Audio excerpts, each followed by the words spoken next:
by the ego prior to incarnation, then obscuration takes place. The electrical manifestation burns up and destroys the medium, and the light goes out.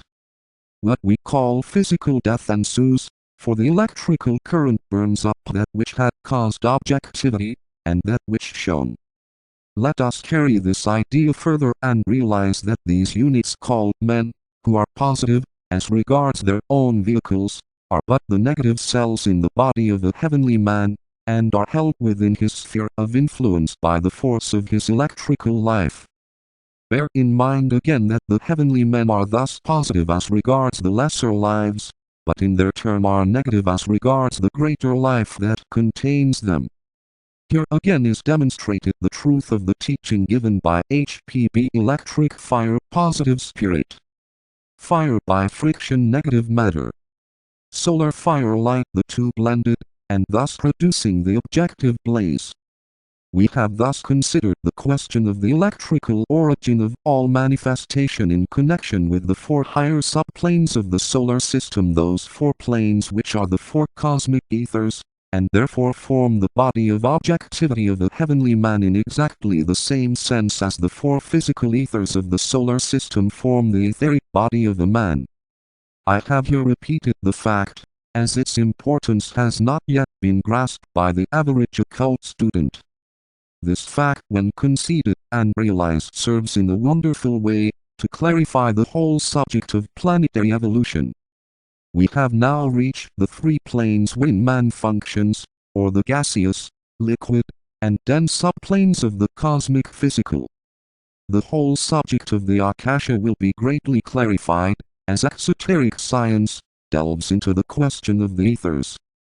As knowledge of the four types of ethers is available, as the vibratory action of these ethers is realized, and as the details concerning their composition, utilization, light-bearing capacity, and the various angles from which they may be studied become known, then paralleling knowledge and the corresponding four cosmic ethers will be forthcoming.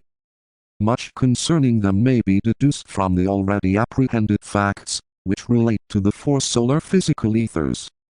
For instance, the fourth ether, which is even now being what we might call discovered, is at this stage characterized by certain things. I might enumerate a few of these facts with exceeding brevity, as follows. A. It is the ether, which the violet ray uses as a medium.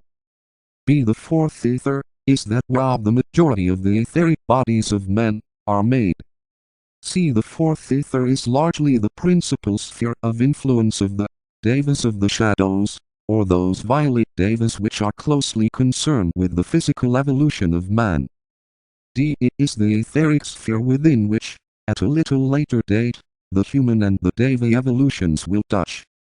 E. From this fourth etheric sphere the dense physical bodies are created. F. It is the sphere of physical individualization.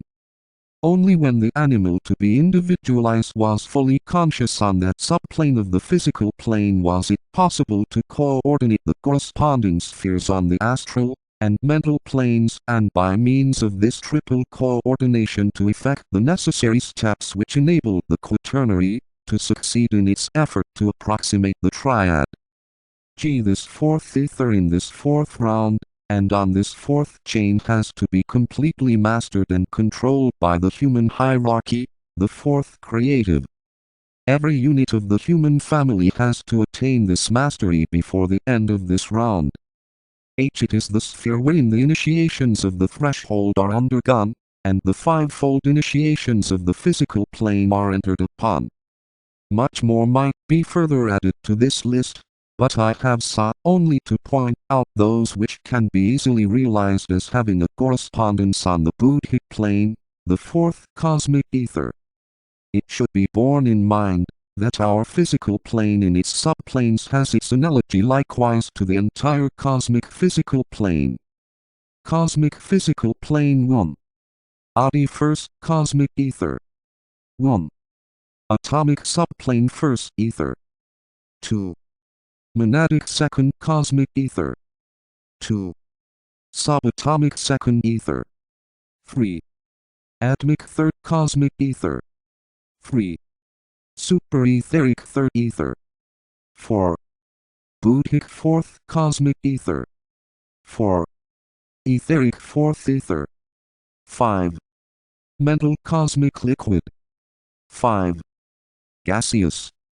6. Astral cosmic liquid. 6. Liquid. 7. Physical cosmic dense. 7. Dense physical. The solar physical plane might also be expressed accurately as follows, working out the analogy to the major planes. Solar physical plane, first subplane atomic, first ether physical body. Second subplane subatomic, second ether physical anupadaka. Third subplane superetheric, third ether physical atomic. Fourth subplane etheric, fourth ether physical buddhic. Fifth subplane gaseous physical mental. Sixth subplane liquid physical astral. Seventh subplane dense physical dense. In both the cosmic and solar physical planes, the plane of Buddhi is ever the plane of at-one-ment, or the meeting ground of diversities, and of their blending not into a fundamental unity but into group unity. This is owing to the fact that the Buddhic plane is preeminently the plane most concerned with the evolution of the heavenly men. What I have therefore predicated, and the fourth physical ether can likewise be extended to the fourth cosmic ether, and find its analogy on the Buddhic plane. The place, for instance, of violet in the spectrum is of prime importance in connection with the greater cycles, and marks the end of a cycle and the beginning of a new one. The Buddhic plane is peculiarly the plane of violet, even though all the colors find their place there. The Lord of the Ray of ceremonial magic, who embodies the violet ray, or hierarchy, has a special relationship to the Buddhic plane. It must be borne in mind that each planetary logos works primarily on one of the 7 planes. From this we can infer that his influence finds its line of least resistance on some one plane, even though it be exerted on all planes. Again, extend the second statement and the etheric composition of the bodies of men to those of the heavenly men, and it will be found that just as the majority of human etheric bodies are built of matter of the fourth ether, so it may also be said that 4 of the heavenly men have their etheric vehicles composed of this fourth cosmic ether, Buddhic matter. Further, the 2 great evolutions, human and Deva, find their group unity on the Buddhic plane, and portions of both hierarchies blend and merge so as to form the body of the divine hermaphrodite. 126 Science of Social Organization, by Bhagavandas. 24, 12,725. Earlier, at certain fixed points, they may temporarily approximate each other. On the Buddhic plane definite and permanent alliance may be seen. On this plane also the Devas of the shadows, who are concerned in the building of the planetary scheme, pursue their work, and thus parallel the work done in the 3 worlds by the lesser builders who work with the etheric body of man. So can the analogies be worked out, for ever this law of resemblance holds good. Yet ever must it be remembered that the analogy is of a psychic nature, and demonstrates in work, activity, and quality, and not in literal identity of form. As time elapses, the work of the heavenly men in the cosmic etheric spheres will be better comprehended, and assisted intelligently by those lesser intelligences who by the study of the physical ethers will eventually hold the key of the greater manifestation.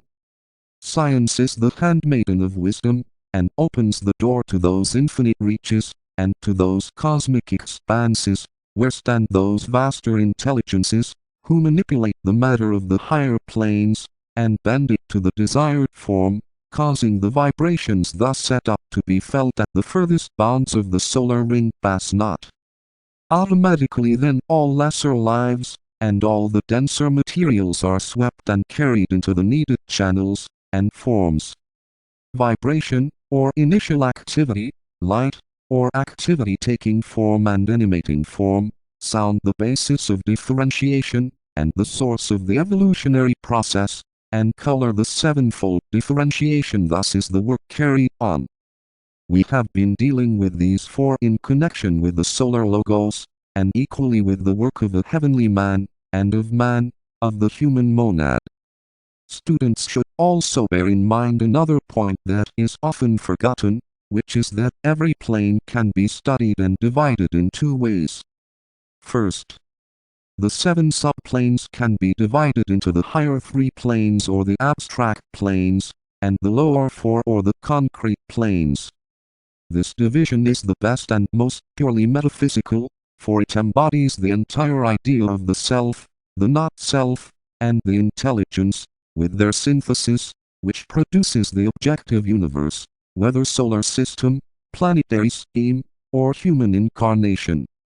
In connection with the Logos, it is fully discussed and illuminatingly considered in the first volume of the Secret Doctrine, where the work of the Father and the Mother in producing the Son through conscious intelligent cooperation is handled by HPB in a masterly manner. In connection with man, the point can be grasped more easily, if the causal body on the abstract levels of the mental plane is considered in connection with the lower 4 or concrete levels from whence manifestation emanates. Second, dividing the 7 subplanes into the same higher 3 but making the 4th plane the plane of meeting, or of at-one-ment, and regarding the lower 3 as the planes of endeavor. This division primarily concerns man. Both these divisions will be seen later, as existing on every plane in the system and as having their origin in electrical force which shows itself differently on each plane but acts on all under 3 laws: attraction or repulsion, economy, and synthesis. The lower 3 planes or subplanes act under the law of economy primarily. The plane of meeting, or of union, acts under a phase of the law of attraction. Paralleling them, of course, during evolution are their opposites, showing as dispersion, repulsion, and differentiation. The question of the electrical manifestation of the Akasha on the 7 planes has therefore to be studied in its 3 main divisions, then plane by plane, or the sevenfold consideration, and finally as the 49 fires. But it must be recollected that the subject is still further complicated by the factor of time, which brings these 49 fires at different stages under different spheres of influence, and under the 3 laws of the cosmos. Thus the same fire at different periods will show itself forth as constructive light, or again bring about combustion and eventual obscuration as the result of burning out. In connection with the manifestation of electricity on the mental, astral and physical planes, we will not enlarge upon the subject, as it will later be discussed as fully as may be possible. Suffice it to say that the law holds good, and that what is laid down as fact anent a heavenly man on his own planes is equally true of man on the 4 lower planes. Thus, a solar logos 1. Electrical vibration, the plane logoic or adi. 2. Electrical light, the plane monadic or anupadaka. 3. Electrical sound, the plane of atma. 4. Electrical color, the plane of buddhi. A heavenly man 1. Electrical vibration, the plane monadic. 2. Electrical light, the plane of atma. 3. Electrical sound, the plane of